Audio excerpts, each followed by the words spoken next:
technical crew has exorcised the hobgoblins from the video equipment, I guess we're ready to begin. It is my pleasure today to present to most of you, or at least to a good number of you, our newest colleague in the psychology department, Dr. Rebecca Gomez. Dr. Gomez has spent a good part of her academic career in the Southwest of the United States. She got her undergraduate and graduate degrees from New Mexico State University. And during that time, she was the recipient of a number of fellowships, including one from NASA and one from NSF. During that time, she also did some very interesting work looking at transfer of learning, and that's where she first became interested in the topic of artificial grammars, a topic that she started studying with adults. But then, when she moved on to do a postdoc at University of Arizona with Luann Gherkin, she began to address the same questions with infants. And in fact, really, at that time, nobody had even begun to think about the possibility that one could do artificial grammar learning experiments with infants, whether it was possible or not to do this with infants. And she and Luann Gherkin showed that we could do this with 13-month-old infants and got some very interesting results that were published in Cognition. And she also has published a recent paper in Trends in Cognitive Science that describes a lot of the work in this area. And is certainly one of the leading researchers looking at these kinds of topics and very interested in the whole issue of how infants transfer information learned in one context to another context. So I think I'll stop there, not take up any more of her time, and let her explain to you what she does. Rebecca? Thank you, Peter. That was a really nice introduction. So just to let you know, I think that this talk will take about an hour without questions. So that you won't, I mean, if you think it's going to take 45 minutes, you might start squirming in your seats at that point. But if you know it's going to take an hour, then you'll be able to adjust to that. So I'm going to be talking about artificial language learning and language acquisition. We know that all normally developing children acquire language. The real mystery is how they do this in such a short period of time. So how is it that they go from where they're at birth to where they're at 2 or 3 years of age? And I'm going to sort of set up this discussion in terms of two sort of extreme views of the language learning problem. According to the nativist view, the assumption is that and this is actually the view that's predominated in the last 30 years or so. So according to this view, what learners acquire, their target is an idealized grammar. Another assumption is that the input is impoverished and the learning mechanisms are rudimentary. Given these assumptions, how do you explain how learners converge on the ideal grammar? Well, the only recourse left to them is to assume that infants are born with domain-specific or language-specific rules. Sort of on the other end of the spectrum, we've got the learning theorists, and there's been a real sort of, this view is becoming repopularized, so it's gaining in popularity now. And the learning theorists really question a lot of these basic assumptions. So instead of assuming that what learners acquire is an idealized grammar, they want to say that perhaps what learners acquire is an approximate grammar. So in fact, Mark Seidenberg has been talking about this for some time now. He points to the kinds of information people tend to respond to in language processing tasks. They tend to respond to statistical regularities. And so he wants to argue on that basis that perhaps what we're processing is an approximate grammar rather than an idealized grammar. We might also question the assumption of how impoverished the input is. In fact, analyses of large-scale corpora, I've been talking to many of you about these types of things today, show that language is in fact rich in statistical cues. We might also question the assumption of whether the learning mechanisms are rudimentary. So we know by now that connectionist models have had a great deal of success using associative techniques in modeling very complex learning situations.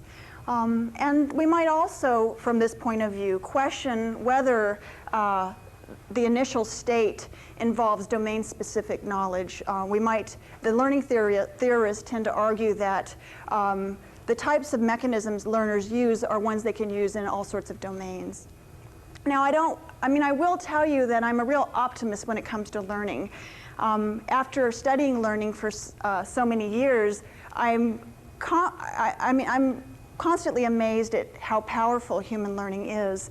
But there clearly are hereditary components to language acquisition. So we've got things like critical periods. We know that it's harder for an adult to learn a second language than it is for a child, for example.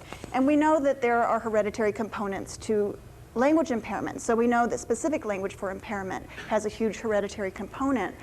So I think for me, the question is trying to understand the relative contributions of innate knowledge and the environment.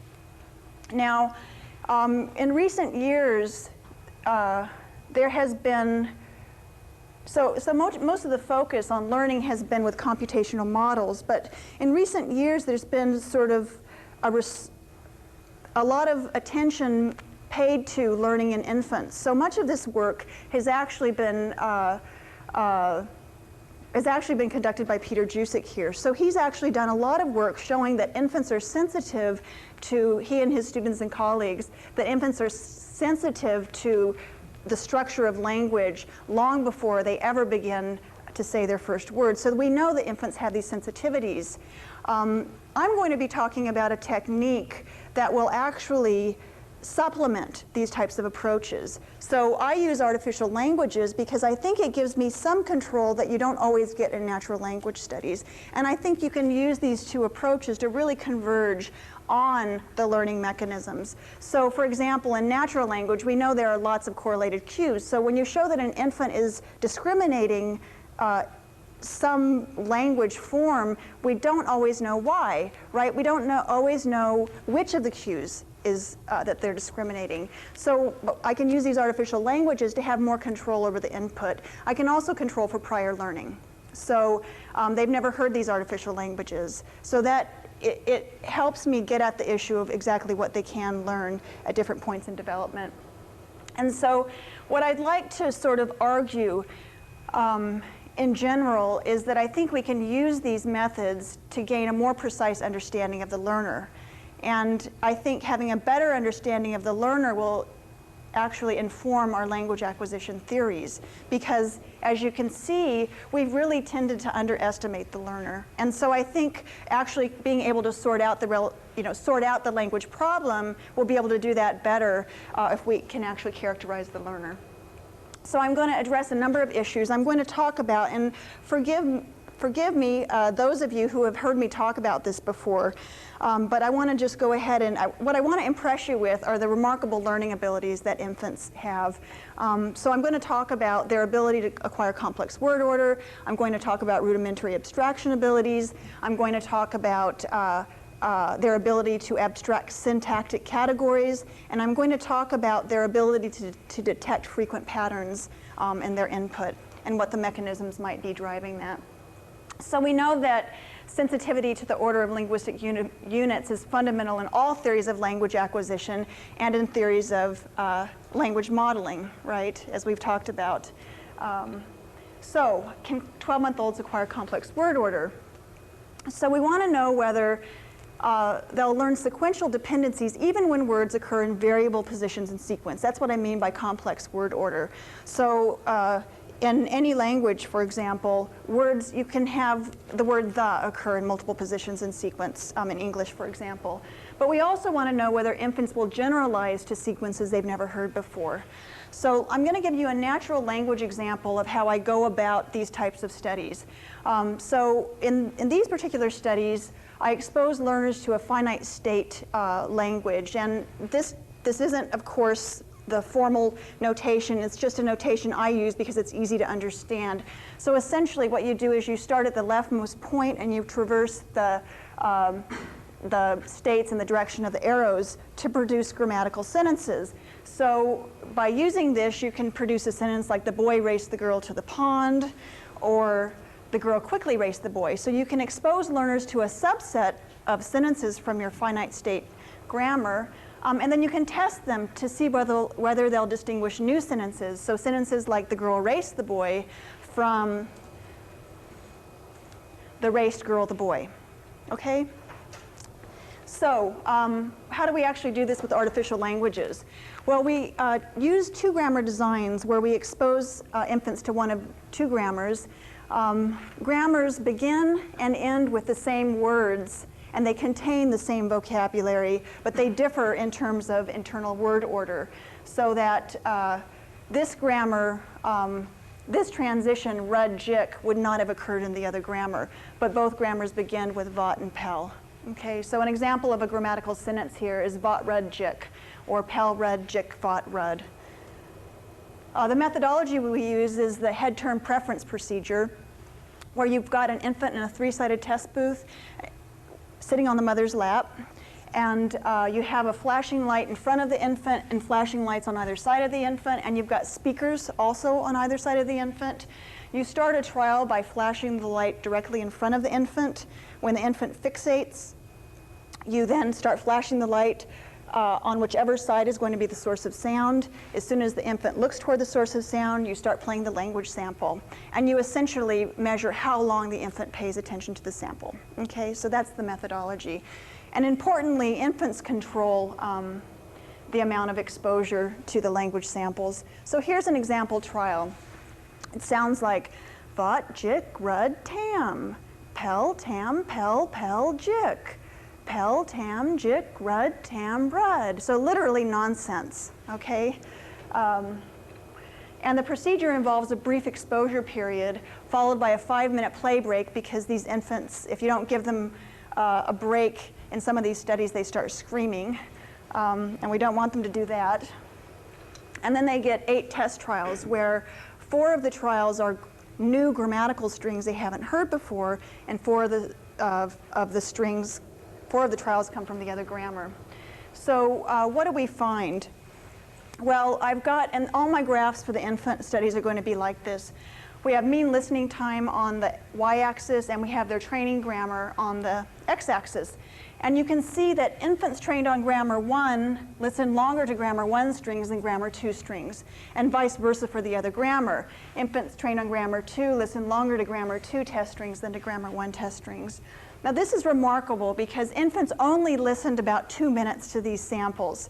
And so after 2 minutes of exposure, they were able to learn something about how words should be ordered so that they could actually recognize new strings compared to ungrammatical strings. And one thing I forgot to point out is that the strings actually are very complex in the sense that words can occur in multiple positions in sequence. So the word pel can occur in the first position, the middle position, or later on. Or they can occur multiple times. So there's a lot of complexity in this. So we were really excited about this finding. And then we wanted to go on to ask whether infants could actually abstract beyond specific word order. So one convenient feature of these grammars is that you can instantiate them in any vocabulary. So you can actually train learners in one vocabulary, and then you can keep all of the sort of constraints on how words can be ordered in terms of keeping the underlying structure, but you can instantiate the test items in another vocabulary. Okay, so we use this type of methodology, but why would we want to do this? Well, because we know that language learning involves the ability to abstract beyond the ordering of specific words. That's why we can recognize sentences we've never heard before, or even utter sentences we've never heard before. So we're trying to tap into some of these abstraction abilities. So again, we investigated these abilities by training infants in one vocabulary and testing them in new vocabulary.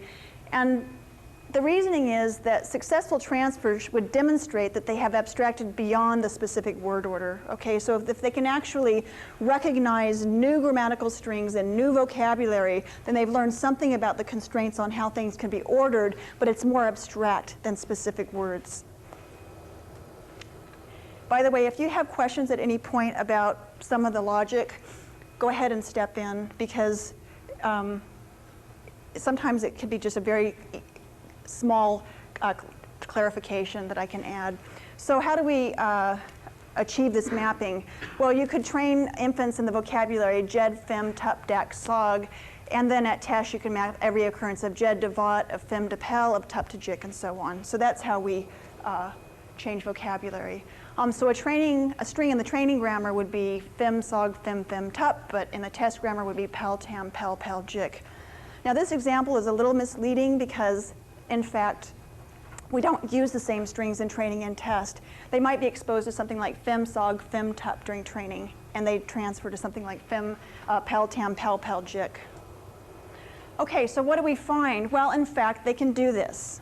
Okay, again, after just a couple of minutes exposure, they can abstract beyond the specific word order so that they can still recognize strings from their training grammar even though these strings are new, and they'll listen to those longer than to strings from the other grammar. So we were really excited about this. But given that infants show this ability, what can we say about the nature of their learning, right? Well, in fact, it turns out there's been a huge battle between the nativists and the connectionists over this very issue. Not in particular our study, but this issue of transfer. And so there are connectionists who have implemented models of this kind of learning, and there's Gary Marcus, who's been arguing that what learners abstract are algebra-like rules. And why would he say this? Well, one thing you probably noticed about these strings is that they have patterns of repeating elements, so pel, tam, pel, pel, jik. He actually manipulated this in a series of studies, and he wanted to make the claim that infants were acquiring rules. I think that's a pretty strong claim. I think what they're probably acquiring are patterns. But I think we need, I guess I'd like to make the point that I still think it's an important demonstration. It's important to demonstrate that infants can show some abstraction. But after we've demonstrated this, we need to go on to ask how relevant this is for language acquisition. So I don't think it is. Even though I think it was important to demonstrate, I don't think it's particularly relevant for language acquisition. So let me say what I think the limitations are of this type of abstraction. So again, his argument is that when an infant abstracts an ABA pattern, if you expose them to wo, fe, wo, we, di, li, pi, po, pi, he wants to say that they're treating the first and the third element as variables, and so anything can go there. And so he wants to say that's an instance of rule abstraction. And he furthermore wants to relate that to language. Well, here's the real problem with this. The way to think of it is in terms of a comparison between ABA and the noun-verb-noun pattern we find in many English sentences. So abstracting ABA from ba, po, ba involves simply noting that the first and third element are physically identical, okay? But we've got a very different thing when we're talking about noun, verb, noun, because just look at a sentence like John loves books. John and books are not physically similar, right? They're the same category, they're both nouns, but they're not physically similar, so we've got very different types of operations here. So that's our real criticism of this type of claim, that we don't think these determinations involve anything more than perceptual identity. And so what we'd like to say is that this type of abstraction is at least one step removed from the physical stimulus, right? Because there's no similarity between John and books. But in the case of ABA, you're just doing a match based on perceptual similarity. Okay, so you don't really have the kind of abstraction that you need for language acquisition. Okay, is that clear? Okay, so how might you want to study abstraction in language learning? Well, one way you might do this is by looking at how learners acquire something like syntactic categories.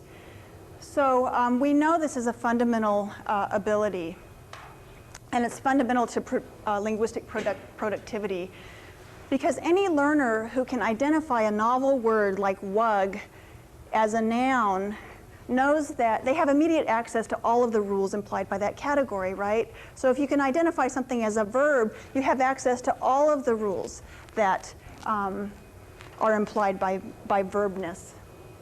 And so understanding how learners form these categories is really central, we think, to understanding what it means to acquire language, because it's central to productivity. Let me show you the approach that we've used. This is some work I'm doing with Luann Gherkin. This is an approach we've used to study categories and category relations. So what we do is we expose learners to category relations like AX and BY. And sentences can take the form AX BY or BY AX. And what we do is we expose them to most but not all of the pairings to see whether they'll discriminate A1X4. So see, they've never seen this instance. Will they discriminate A1X4, which is grammatical, from A1Y4? Okay? If they've learned something about how categories pattern relative to each other, they should be able to do this. So let me give you a concrete example that will make this more clear. Okay, so here we've got determiners patterning with nouns, and we've got this other pattern down here. So we want to expose learners to most but not all of the pairings, and we want them to then know that the boy is grammatical, but the run is not. Well, that's a bad example, actually. We want them to know that a shoe is grammatical, but can shoe is not. Okay. So it turns out that this structure is extremely difficult for learners to acquire. We spent about a year piloting studies before we found out that other people had worked on this problem also. And I've got those people listed up here. And we were really surprised by this. We really thought that people could learn these kinds of associations, but in fact, it turns out they can only abstract when there's some kind of similarity structure built into your categories. So let me give you an example of this. This is a study that Frigo and McDonald did, where the task was for learners to learn to greet people in a novel culture. So you greet people differently depending on their social class. So people in class 1 get greeted with jad and quon, depending on time of day, and people in class 2 get greeted with foith and moop. And what you see here is that you can distinguish these classes based on these cues. So class 1 names take the form one ursamglot, one nenuglot, one aleph-glot, one autoglot. So they begin with one and end with glot. And you've got very different perceptual features in the category 2 names. And in fact, if you separate the categories in this way, learners can acquire, they can do this category-based abstraction, and they can even do it for words that don't have the cues. What these asterisks mean are these were the pairs that were left out. So wanenuglot might have been paired with jad, but not with quon. Okay? So you have to build similarity structure in to get this type of abstraction, which is actually pretty interesting because there have been all these criticisms of learning points of view based on the assumption that there's no way to constrain learners. Well, in fact, learners are constrained, right? They won't form associations willy-nilly. So now we've begun to do these studies with pre-verbal infants, and this is sort of a preliminary version of category-based abstraction, where what we expose learners to, the features here are 2-syllable words versus 1-syllable words. So they have to learn to associate ush and alt with 2-syllableness, and ong and erd with 1-syllableness.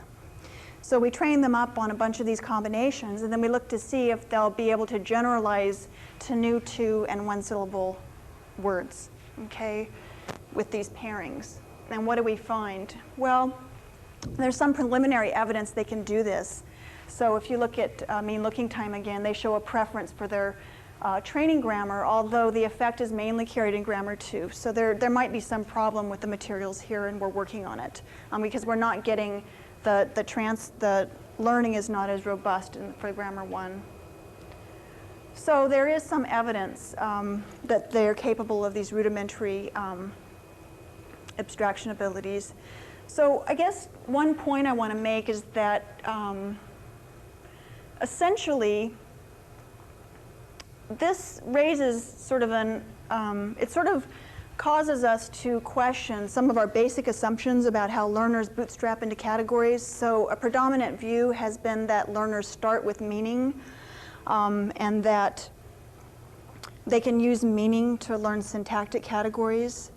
And in fact, if we can show, we haven't actually shown it conclusively, but if we can at some point show that learners can learn these syntactic categories, then you can imagine it really simplifies the learning problem, right? So if you've got the semantic information and the syntactic information, it's going to be easier to make the mapping, I think. So I think it'll change the way that we view this problem of how learners acquire syntactic categories. Okay. Another thing you can ask about this kind of learning is whether it can be accomplished with limited exposure. So we know, for example, I mean, logically speaking, 3-year-olds are not exposed to as much of the human language as adults are, right? And yet they show these generalizations. So you want to show that learners can actually generalize from limited input. And I actually have done some studies along these lines. I think I'll explain the logic, but I'll just sort of skip over the actual studies so I can get on to the thing that I'm most excited about. But you can actually put learners in different types of learning situations where you either expose them to a lot of different exemplars from their learning space, or you expose them to a small number of exemplars, and you look to see whether they'll learn just as well on exposure to a few exemplars. So you can use that as a way of looking to see whether they can generalize from limited exposure. I see a lot of squinted eyes as if this logic is escaping. So does anybody have any questions about this before I go on? Okay, so in essence, you just look to see whether learners can generalize as well based on a subset of the learning space rather than to a lot of different exemplars. And in fact, I've done some studies with the Frigo and McDonald materials. I'll just say this briefly so you have a concrete example where I either expose learners to the whole, most of the set, or I cut down the number of exemplars. And I find that they generalize just as well. These are adult learners, okay? Okay, so now we get to go on to the thing that I'm most excited about now. So, I have to tell you I may have to tell you what these studies tell us. I think they tell us a couple of important things. One is that humans are not unconstrained learners. I mentioned this already. So we know from these studies that learners will not generalize, that human learners will not generalize any association. You need to build correlational structure in to get them to do this. But these studies also show the presence of powerful induction abilities. Okay, so here's the thing I'm most excited about. The question of whether frequent patterns can aid learning, and if so, under what conditions. So we've been looking at invariant structure in language, and in fact, learning accounts of language acquisition rely heavily on patterns that occur frequently. So these are patterns involving, say, agreement between auxiliaries and verb inflections, like is running. That would signal that the thing in the middle is a verb. Or determiners signaling noun phrases. So you know that if the is paired with a word, can also go with that word. And the idea has been around in the literature for some time now that these kinds of regularities might act as anchors for signaling syntactic structure. But do they really aid learning? And if they do, how do they do that? So one idea is that perhaps these regularities are more, this is actually my idea, perhaps these regularities are more likely to be perceived as invariant because they occur in variable contexts, right? Well, in fact, what you can notice about these things is that these frequently occurring patterns involving function morphemes like determiners, auxiliaries, inflections, these tend to be drawn from the set of closed class elements. This set is small relative to the open class elements, so that the things that occur around them are drawn from this infinite set. So the question is whether this variability actually helps with the perception of the structure that doesn't, in a sense, change. So to what extent does variability of context impact learning of the invariant structure? So here's the method I used. And the first set of studies I'll talk about are ones I've done with adults. So I exposed adults to one of two grammars. In these grammars, sentences all contain 3 words, and what learners have to acquire is the dependency between the first and the third element. And you can see that learners can't use conditional probabilities between adjacent elements because these occur in both grammars. So XF occurs in both grammars. So you can't use adjacent elements, any knowledge about adjacent elements. The only way you can distinguish sentences in these 2 grammars is based on the dependency between the first and the third element. So in this case, C predicts F, but in grammar 2, C predicts D. Okay? So you can see that these dependencies are different. So in grammar 1, A predicts D, but in grammar 2, A predicts E, and so on. So that's just repeating what I said. Okay, so I forgot to mention what role X plays. It turns out X is what we vary. So what we vary is the size of the pool from which we draw the X element. So learners are in one of 4 conditions. Imagine, or the way the figures work out, if you have to learn 3 dependencies, and those can be drawn from a pool of 2 elements, in fact, you only have to learn 6 strings, right? But as you increase the number of irrelevant intervening elements, the problem becomes computationally more difficult, so that with a set size of 24, you actually have to remember 72 strings. So it's a much more difficult learning problem. And let me give you an example of what the acquisition was like. We exposed learners to about 18 minutes of sentences from their grammars, and they sounded like Vot Wadam Jik, Dak Benez Tud, Vot Kumo Jik, Pel Kaisi Rud, Dak Hiftum Tud. This is enough to drive anybody nuts after 18 minutes. And then we tested learners for memory of old strings and also whether they could generalize to new strings. So just to give you a sense of how difficult these discriminations are to make, this would be the memory test, and these are the items that adults actually get on this memory test. So adults trained on grammar 1 would have to distinguish, for example, Vot Wadam Jik from Pel Wadam Jik, right? So these are very subtle discriminations we're asking people to make. And in fact, we're always amazed that people can do this. But people who have been in these studies tell us that in some of the conditions, these dependencies actually pop out for them perceptually. And with the generalization case, we just included completely new words. So what did we find? So what I've got plotted here are essentially hits minus false alarms. So I looked at the endorsement rates to grammatical items minus the endorsement rates to non-grammatical items. So this is a different score. And so what you see is that performance is pretty much the same. And in fact, this is just moderate. This is performance on the order of, say, 55 or 60% accuracy if you're just looking at percentage correct. So they perform fairly moderately until you get to the largest set size where, boom, all of a sudden it's as if they've had a qualitative shift in their learning. Now, I don't think there's necessarily anything special about the number 24. I think if you looked at set sizes in between, you'd actually see some improvement in learning. But what's so amazing about this and so counterintuitive is that it's the very largest set size that learners actually do best on. So it's as if this variability, once it gets to be enough, it really pops learners into a different mode. And so just to give you a sense of what these numbers mean, this score would reflect, say, a subject saying, yes, it's grammatical to 6 of the grammatical strings, and yes, it's grammatical to 5 of the non-grammatical strings, right? So that's not very good accuracy. But what we've got here is a subject saying, yes, it's grammatical for all 6 strings, and yes, it's grammatical for only 1 ungrammatical string. So we've got much better discrimination. And in fact, we get the same pattern for generalization, which is pretty neat.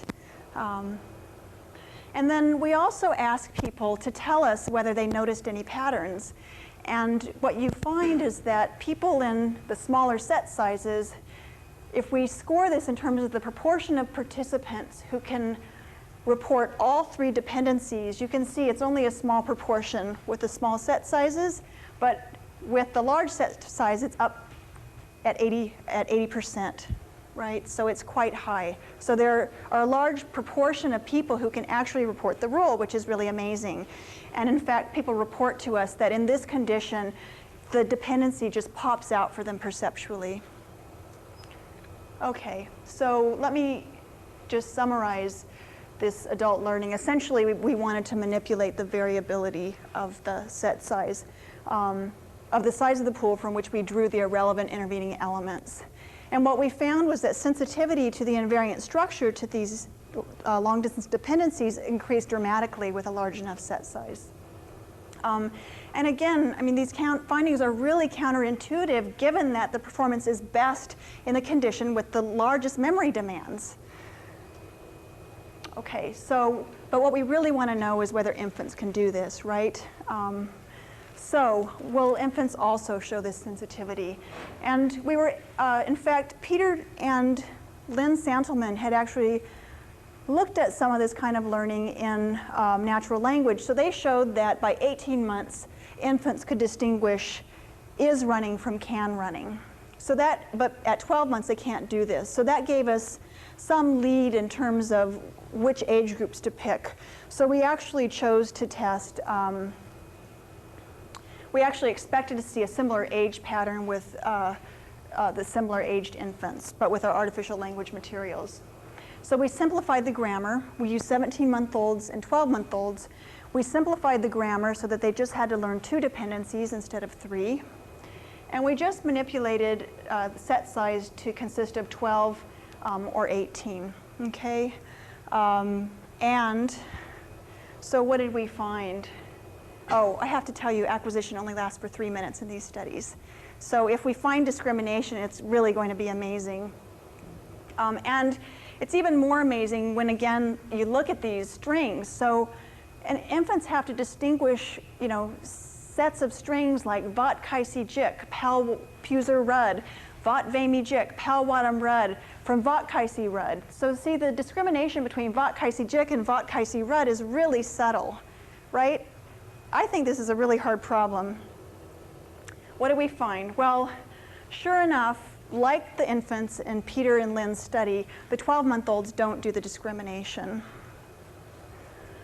But they do when they're 17 months of age. So they don't do the discrimination for the smaller set size, much like the adults, but they do it with a large enough set size. And I feel confident about these results because we've been able to replicate them. So we've used 18-month-olds and we've used a set size of 24, and we've been able to replicate the basic finding. So we do show discrimination. So this is pretty exciting to me anyway. So in summary, the 17-month-olds will detect the invariant structure when the set size is sufficiently large, but not when it's smaller. But the 12-month-olds can't do this. And it's nice that these results converge with those found in natural language, because one thing people ask you when you do these kinds of studies is, how do you know this has anything to do with language acquisition? And up to now, it's been sort of hard to say, yes, this does, but if we can find similar age patterns, then that suggests that we are tapping into the same types of mechanisms. And I think we don't know the answer yet about the mechanism completely. I'd be really surprised if 12-month-olds cannot detect invariant structure. I think this must be one of those abilities we're born with. It may just be, like Santelman and Jusic argued, that, and this is consistent with some of Alyssa Newport's ideas, that the 18-month-olds have a wider processing window. We don't know that from these studies, but we can begin to look at that. And so Jill Laney is actually going to be putting together a study where we speed up the sequences, so we make them shorter. So we make the processing window shorter and see if the 12-month-olds will be able to do this. She's also going to do some studies with younger learners trying to get at invariance detection. So you can imagine different ways of doing this. Here I've got complexity, where the dependencies I've just been talking about are the most complex, but you could actually look at adjacent dependencies and you could look at position. So you can make the problem easier and easier.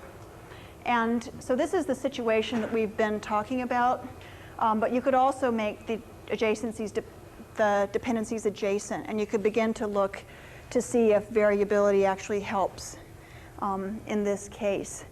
Now, a really bright undergraduate by the name of Danielle Vignati pointed out to me that this might also tell you something about processing window, because this actually puts learners at a disadvantage, right? Because you've got the irrelevant information at the end of the processing window. So we might be able to get at processing window that way too. Or you could actually look at position. So you could look to see if having high variability actually helps with learning position. And these are the studies we're just starting. We want to also know, for example, whether this kind of ability is domain specific or whether it generalizes to other domains. So we're in the process of setting up a visual paradigm that will help us begin to look at this issue. So would love to get people's feedback on these studies, because we're just now starting them and we haven't decided, for example, whether we're going to present these color patches serially, whether we're going to use patterns or color or what. We're just beginning to think about these studies. But you can imagine putting infants in a situation where they would see these types of stimuli, and you could look to see if they learn the dependencies. And there are all sorts of things we have to consider, like how quickly you present the information, or whether you just present it for a period of time. Did anybody notice what the color dependencies were between the first and third elements? Right, red and yellow, and like gray and turquoise. Yeah. But that would tell us something about whether this is domain specific, whether we can get them to learn these dependencies in another domain. But here's another study we're working on. This is something that Danielle Vignati is working on also. And in fact, she got all these, we spent a few minutes talking about this on Thursday, and she figured out how to put together all of these displays over the course of the weekend. And this is actually a technical problem. These are all generated randomly. Now, the idea is to have a pattern. In this case, it's just pattern A, but we're going to also include X patterns along with these to see whether the invariant structure will pop out for learners as you increase the number of X patterns. And so we have all sorts of issues to think about, like, should you present these quickly? You'll see if you present this quickly, the pattern starts to pop out. Can you see that? It's in the middle. Well, I think this problem will be much more complex if we actually have 4 patterns, for example, or 3 patterns, right? I mean, it's going to be a lot harder to solve this type of thing, but we're hoping that we'll be able to show invariance detection in a visual domain. So we're pretty excited about these studies too. So, implications of an invariance detection mechanism. By the way, I'm actually going to end sooner than I thought, so I just have a few more things to talk about. So implications of an invariance detection mechanism. Well, one thing I think that's interesting about this is that larger learning spaces have traditionally been assumed to present a more difficult problem for the learner, right? I mean, we've got this whole problem of computational complexity. And so the finding that the larger learning spaces are easiest for learners is really counterintuitive. And what seems to be happening is that variability seems to be attuning learners to the non-change in the environment, enabling them to focus on the information of most relevance, right? The only information that's relevant in these grammars has to do with the dependencies, the long-distance dependencies. So I guess one question you might ask is whether this type of mechanism reduces the size of the learning space in some sense. That's actually a question I need to ask Bob Frank, and it's too bad he's not here today. But if you can imagine a learning mechanism that has to process sentence by sentence, if you've got, you know, like a Turing machine or whatever, if you've got a mechanism that can actually reduce these unique strings down to 3 rules, to me it seems like you've got something like reduction of the learning space. Although I must confess I'm not an expert in learnability, so I need to talk to an expert on this. But in any case, invariance detection is yet another ability to consider in those available to learners. And I think it might play a really important role when it comes, for example, to acquiring syntactic categories, because we know syntactic categories, there's a reliable relationship in English anyway, but in other language too, between these functional elements and lexical categories. So in summary, I've asked a number of questions. I've asked, can 12-month-olds acquire complex word order? Can they abstract beyond the specific surface properties of the training stimuli? Can we find evidence of more powerful generalization? What about frequent patterns? So we've investigated these various abilities, and we've found that infants show these sensitivities across a range of different types of problems. Now we have to ask what the implications might be for language learning, okay? Some of you might be thinking, well, what does this have to do with language after all? And in order to do that, I think we need to talk about why grammar learning is a difficult induction problem. So one reason is because we have to explain how we can keep rampant overgeneralization at bay.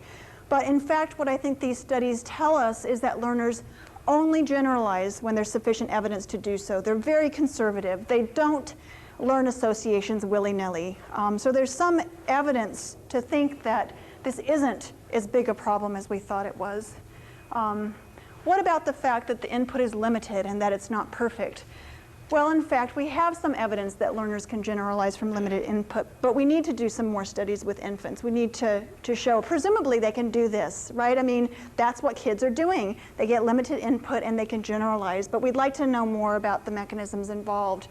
We're also asking whether learners can acquire probabilistic grammars. So we're using the Marcus stimuli and we're sampling from the other grammar with some probability. So with some probability, we're inserting ungrammatical strings to see whether these types of distortions can actually set the learner off track. This actually also allows us, I mean, actually the main motivation for doing this is to get at novelty and familiarity preferences, but the beauty of this study is that it's going to be informative no matter what we do. But anyway, this is something that Laura LaCosta is working on. What about complexity? Well, I've talked about the possibility of mechanisms for reducing the complexity or the size of the learning space.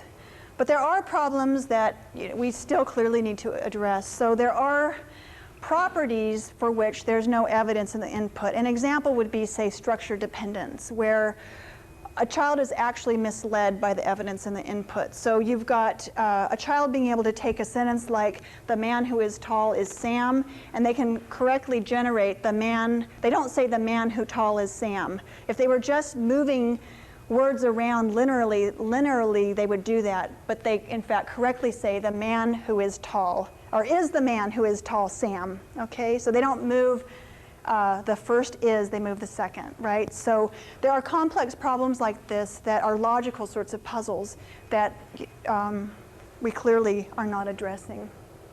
So in conclusion, I guess what I'd argue is that learners have been markedly absent in the study of language acquisition. But in fact, humans are remarkable learners. We know that from all of the work that Peter and his students have done, and we know that from the kinds of results we're getting in these artificial language studies. They're remarkable learners. And so I think what we're finding out is that given these learning abilities, we really need to consider learning in our acquisition theories. We need to ask how learning factors into these theories. We can't assume that the learning mechanisms are rudimentary, because they aren't. And so what I hope I've convinced you of is the fact that the empirical problem of language acquisition may not be as daunting as the logical one, or as impossible to prove. So that's it.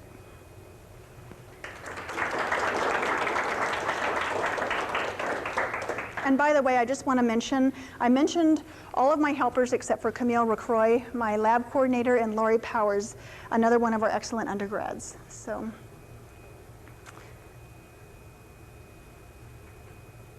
any questions? Yeah. Yeah, regarding the learning of the invariants at the beginning and end of sentences, I guess two things. One is, in the experiment with adults, what percentage of the learning, the correct identification corresponded to people who said they had consciously identified the pattern? And second, do you think... Like what proportion of people do that? What portion of the correct responses were generated by people who consciously identified the pattern? They, on average, those people, those were, like if you look at the proportion of people who produce all three rules, that's about 80% of the people do that. Was that your question? Did you want to know what the match is between the rules they report and their actual performance in the other part of the task? Well, it sounded like you had asked the people after the test if they consciously identified that A goes to D. No, we didn't lead them. We asked them whether they noticed any patterns. Yeah, and they spontaneously report that they say, oh yeah, we noticed the pattern between the first and last word, and this is what it was. This is the dependency. Yeah. So they're very specific, and we don't lead them. So there were people who discriminated but didn't say they identified the pattern. Yeah, there could have been. Yeah, we haven't actually broken it down that way, but yeah, there are. Because it just seems like that case would correspond more to infants. Well, we're actually we're looking at implicit learning of this kind of structure, and it turns out we're having a hell of a hard time getting it. You would think that people would be able to do this when they're coloring or finding hidden pictures, but in fact they can't. So far they can't, but we've kept the exposure period to about 20 minutes. We're going to increase it. And we're also getting set up to look at 6- and 7-year-olds to see if they can do it implicitly. It would be really interesting if we found that they did, because so far all of the findings, all of the effects we found are age invariant. So, yeah, what was your second question? Just that, I mean, if you're talking about long distance dependencies in language, something at the beginning and the end, that dependency seems like it might be easier. Right, right. Yeah, no, I agree. We need to actually begin to embed these in more complex structure, and we will do that. Yeah, so that's sort of another direction, sort of next up the line, but it still is amazing to me that learning is so dramatically different in that condition of high variability. Right, so if it were that easy, the question is, well, why didn't they all learn the dependency? So, but I agree, those are particularly salient. And we might not get that kind of learning if we actually embedded the dependencies. It might be a lot harder. So, yeah. Yeah, I had some other questions about the grammars that they, finite grammars that you use. First, if you know about using more complicated grammars, Yeah. text-free or Yeah, we will eventually do those kinds of things, yeah. about kind of general properties of the sizes of those finite grammars. We thought about how many states or how many connections, what are boundaries. Right. We actually put limits on the number of states, so we say you can only have so many recursions, so like maybe 2 recursions of a particular element, because some of the elements can loop. And so with the constraints we put on these grammars, they only generate about 20 strings. So they're fairly small. And we expose learners to a subset, so we expose them to half during training, and then we test them on the other 10 at test. So if you thought about maybe having a bigger, what's the effect of having a bigger grammar? What do you think the effect of having, how much do you think that it would learn? I'd actually have to think about how you would expand the grammar, because I think if you make the sentences longer, that's actually going to be harder for infants.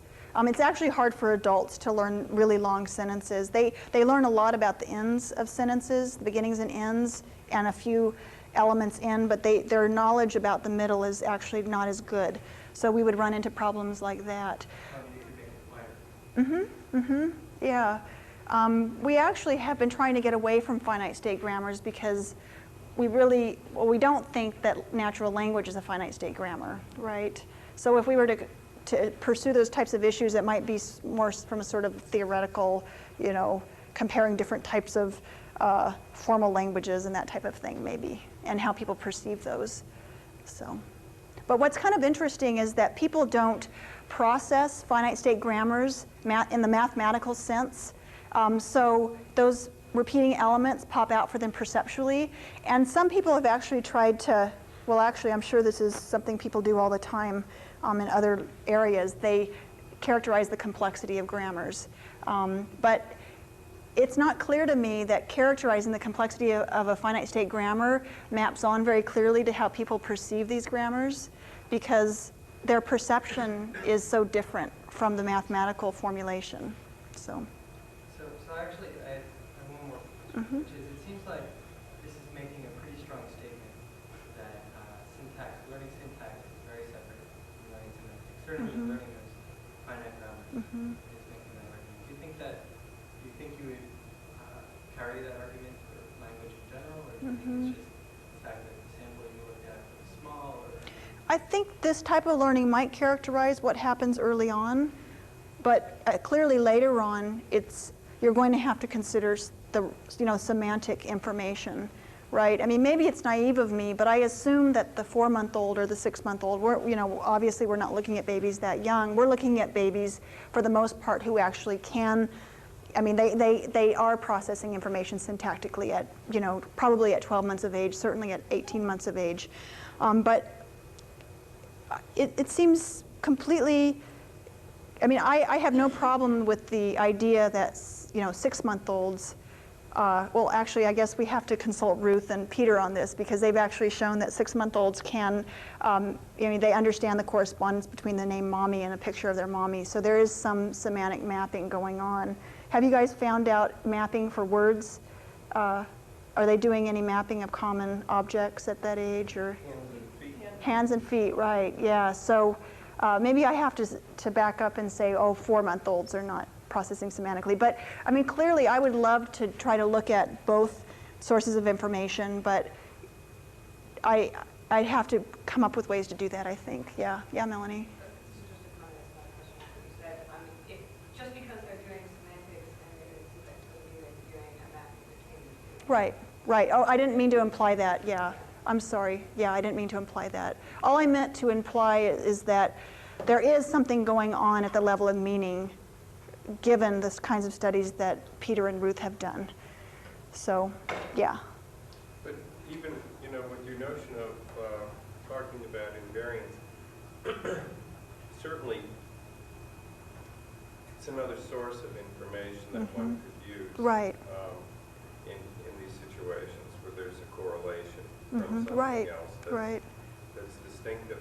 The other thing I was going to raise about the invariance issue is that, in some sense, if you go back and you look at the old work that Jackie Gibson did and compare situations in which people are good at transferring things and where they're not as good as transferring things. So one situation is a situation where you just have experience with the object itself, and you see it, repeatedly on many trials. And the other situation is a situation where you, in fact, have an opportunity to compare more or less side by side to pick out what the distinctive features are. This is what she's always argued on, these sorts of things. And of course, it turns out that people do retain the information better in a situation in which you have a chance to compare. And so there is that, I think there is, if you go back to it, there is that sense in the kinds of things that she talked about, the notion that that more variability is going to be good in this situation because it gives you more situations in which to pick out the distinctive features of objects. Oh, that's helpful. You can see what Yeah. remains constant. And I guess I saw that in particular with your visual dot display there. And that would be exactly the kind of situation in which you're getting information from the environment. That's really helpful because, in fact, I've been trying to find sort of analogous situations in other domains, and because, it just seems like this is something infants should be able to do, right? it seems like one way of figuring out structure is to notice what doesn't change, right, relative to what does change. So I think it's probably fundamental, both to auditory processing and to visual processing. So we'll be really excited if we could show that. Yeah, Amanda? So a lot of the studies that you're talking about involve sort of the generalization from word order effects. And I guess I'm sort of wondering how learning would occur in this kind of environment. Crucial by the age of 12 months if you're learning English, but it may not be if you're learning a language where words can be scrambled. So it might be really interesting to look at, how easily infants of different ages, whether it needs to be sequentially, whether the structure needs to be sequential, or whether you could get similar learning by adding distinctive correlated features that would occur in those other, in those languages that don't have fixed word ordering. And it would be really interesting, much in the way that Janet Worker has approached this, if you could show, and I have no doubt you'd see this, that kids who are exposed to English at some point would lose the ability. I mean, they would become really focused in on order because that's it's a consistent cue for them. So you might actually see developmental effects like she's seen. So. And for those of you who don't know, Janet Worker's done work where she shows that early on infants can distinguish the sound patterns in all languages, but by 8 to 10 months of age, they lose their ability to distinguish sound patterns that are not in their native language. Yeah, Melanie? I'm not sure if this is maybe just the same way you're saying it. It seems like what you're saying about the usefulness of sort of morphological markers in helping the infant to extract variants might be thought of, when you're looking at these kinds of languages where word order is really complex, where generally it's thought of that the word order is still there, it's just at a much more abstract level, that the higher amount of morphological marking might not be so much in terms of, the more, it per se marking the word as being that, but to actually be an aid to the infant in abstracting something that's more complex and higher level. So there might be a gradation between the different languages in terms of the amount of morphological marking. Well, so if I understand, maybe you're saying that, maybe you could actually distinguish these learning problems in terms of complexity. And so if you actually look at it as a hierarchical problem, it might actually be more complex. If you have free word order and you have to actually associate morphological markers with particular words. Maybe I don't understand your point. Well, okay, so languages where the word order looks free Right. might simply be more of people have suggested it as just more, a sort of more, there's more structure to it or whatever, that it's a little bit less clear cut, but the structure is still there. And so if we have a harder time assigning the structure, but it's still there, then obviously it's a learning problem. Mm-hmm. Too, maybe, and that might be a reason that there's more. Right, yeah, right. Slobin and Weber's work suggests that there isn't a consistency in order in languages they looked at, one of which was Turkish.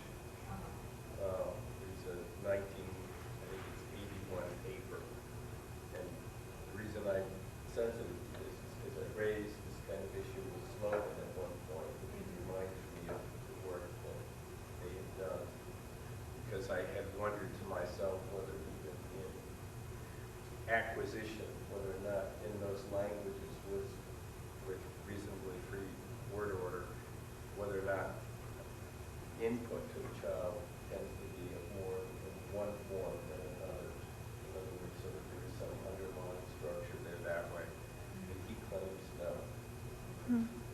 Do you think it matters if the rules all have the same sort of general rule template? So for example, all the rules are beginning with A, ending with X, or beginning with B and ending with Right. Y? So all the rules are a dependency over one intervening element. Or do you think they're learning to follow the whole sort of template and then learning to instantiate it? That would be interesting. I guess I'd have to think about how to test that, but that would really be an interesting thing to pursue. I would probably do that with adults. It's really helpful to pilot these types of studies with adults, but that's an interesting notion. Yeah, it certainly adds a level of abstraction that is relevant, you know, for some of the for issues that are important in language. So that's a really interesting comment. I'll try to think about how I might examine something like that. Yeah. I mean, maybe you could do some kind of transfer study where you had a condition where you had a variety of rules versus, you know, one consistent rule, and you could look to see how people transferred the rules. I mean, I don't know. I'd actually have to think about this. Yeah, the reason I just thought of it is because it just occurred to me that you had 4 rules with exactly the same vocabulary, and they all had that same sort of general template, and then 4 rules with the same vocabulary were different. This seems like it's a much harder problem than Yeah, the first one. But right. Right, because actually what they could be learning is sort of a category of type of rule, right? So that's a really interesting observation. I bet that's what happens. Yeah, yeah. Okay, are we ready to go? Thank you.